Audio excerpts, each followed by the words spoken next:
রাজবাড়ীতে মহান বিজয় দিবস উপলক্ষে ঐতিহ্যবাহী লাঠি খেলা অনুষ্ঠিত হয়েছে। জেলা প্রশাসনের আয়োজনে শহরের শহীদ খুশি রেলওয়ে মাঠে এই খেলা অনুষ্ঠিত হয়। উপভোগ করতে সমাগম ঘটে শত শত দর্শনার্থীর। সরকারি পৃষ্ঠপোষকতায় বিলুপ্ত প্রায় খেলাগুলো বাঁচিয়ে রাখার দাবি দর্শনার্থীদের। কোন শহরে বাড়ি তোমার, কোন শহরে ঘর, কি নাম তোমার মাতা পিতার, কি নাম তোমার।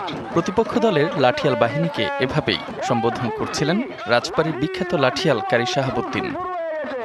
কোন শহরে বাড়ি তোমার, কোন শহরে ঘর, কি নাম তোমার মাতা পিতা, কি নাম তোমার, রোন করিবার আইছো ভাষা, আমার নাম কি তোমার, কি আলি আলি আলি রে।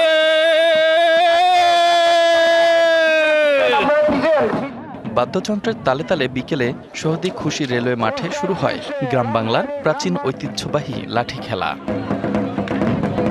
3টি লাঠিয়াল দলের অংশগ্রহণে বিকেল থেকে শুরু হয় লাঠিবাড়ি খেলা, যা দেখতে ছুটে আসেন শত শত দর্শনার্থী।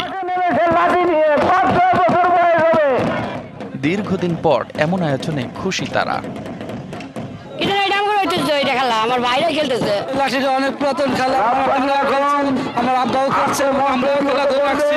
এটা শারীরিক কষ্টদের খেলা। এই খেলাটাই শরীরের জন্য উপকারী এবং সংস্কৃতির জন্য ধারক এবং বাহক। লাঠিবাড়ি খেলাসহ গ্রাম বাংলায় ঐতিহ্যবাহী খেলাগুলো বাঁচিয়ে রাখতে কাজ করে যাচ্ছে জেলা প্রশাসন। নৌকা বাইচ, আমাদের কাবাডি খেলা, দাঁড়িয়ে বান্ধা, গোল্লা ছুট এবং লাঠি খেলার মতো ঐতিহ্যবাহী জিনিসগুলোকে আমাদের এই প্রজন্মের কাছে পরিচিত করার জন্য প্রতিনিয়ত জেলা প্রশাসন কাজ করে যাবে।